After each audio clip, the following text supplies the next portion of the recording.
इसके बाद किसी के दरवाजे पर जाके अपना सर पटकने का काम ना करें। ऐसा हल निकले, ऐसा रास्ता निकाला जाए, तो उस पर हम लोग काम करेंगे। और मेरी बात तो मैंने पहले ही चुका दिया कि जो कुछ भी आप देंगे, सरकार देगी, उसको शिक्षा मित्र पूरे शहर स्वीकार करेगा। जितना बेहतर आप कर देंगे उतना बेहतर गुणगान करेंगे, जितना बेहतर आप करेंगे उतना सहृदयता के साथ हम पूरी निष्ठा और ईमानदारी के साथ आपके साथ संलग्न होकर के काम करने का, संबद्ध होकर के काम करने का प्रयास करेंगे। तो सरकार का जो एक कदम है उसके लिए मैं पूरी तरह से बधाई देता हूं, और पूरी बधाई और पूरे शुभकामना और पूरे सिस्टम के जो पात्रता जिनकी है वो आदरणीय शर्मा जी की, आदरणीय बाबूलाल त्रिपाठी जी की, आदरणीय पूरे आपके टीम की है। और ये संघर्ष हमारा पिछले 2 सालों से चला।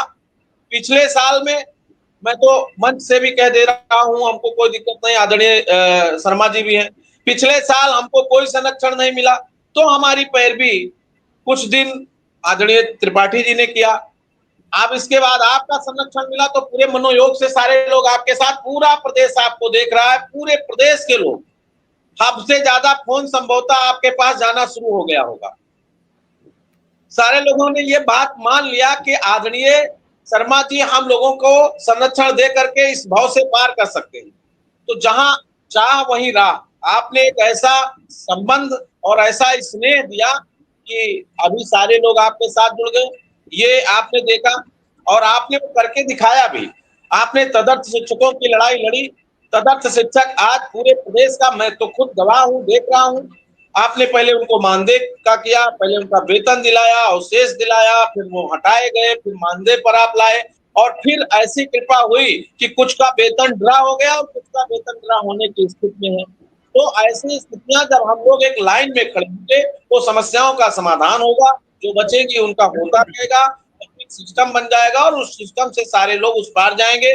भाई विक्रम की कोई शिकायत नहीं है।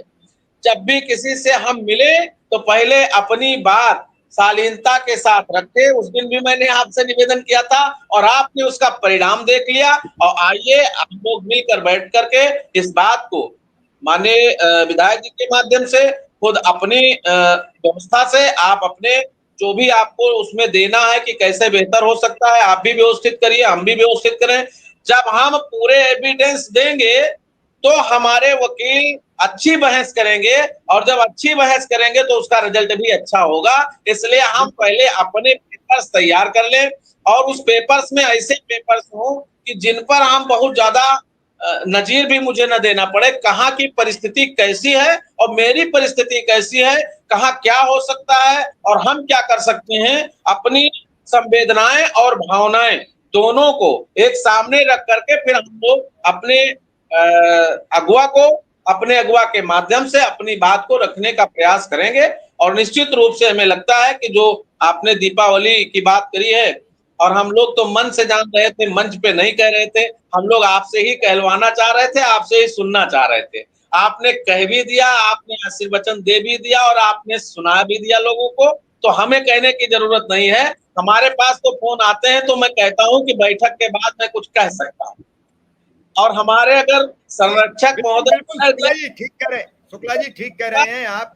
मैं वो एक बार अपने सभी शिक्षा मित्र और अनुदेशक साथियों को वो पत्र बता दूं, क्योंकि शायद किसी को मन में ये न रहे कि क्या है जी। राज्य परियोजना निदेशक से एक लेटर जारी हुआ है आज। उस लेटर में लिखा है, प्रदेश में बेसिक शिक्षा परिषद के अधीन संचालित परिषदीय विद्यालयों में कार्यरत शिक्षा मित्र, अंशकालिक अनुदेशक, रसोइयों से संबंधित विभिन्न मांगों पर विचार विमर्श करने हेतु राज्य बेसिक शिक्षा राज्य मंत्री स्वतंत्र प्रभार की अध्यक्षता में दिनांक 8 अक्टूबर 2024 को 4 बजे माननीय मंत्री जी के कार्यालय पर एक बैठक का आयोजन होगा। उक्त बैठक में प्रतिभाग किए जाने के लिए सभी संगठनों के नेताओं को पत्र भेज दिया गया है। वो अपने अपने पास बनवा ले, मतलब अपनी एविडेंस दाखिल करें कि हम किस संगठन के क्या नेता हैं, और फिर उन्हें वहां बैठक में पहुंचने का एक प्रमाण पत्र मिल जाएगा जो मंत्रालय में घुसने का पास बनता है। सब लोग अपनी बात शालीनता से रखें, सब लोग अपनी बात आराम से रखिए, कोई दिक्कत नहीं है। केवल बैठक का धनात्मक यानी सकारात्मक परिणाम लेकर आइए, और ये सब आपके संगठनों के नेताओं को धैर्य पूर्वक अपनी बात कहनी है, बड़ी शालीनता से रखनी है, ताकि कोई व्यवधान उत्पन्न ना हो। आप नाराज होगे तब भी सरकार ही करेगी और खुश रहोगे तब भी सरकार रहेगी।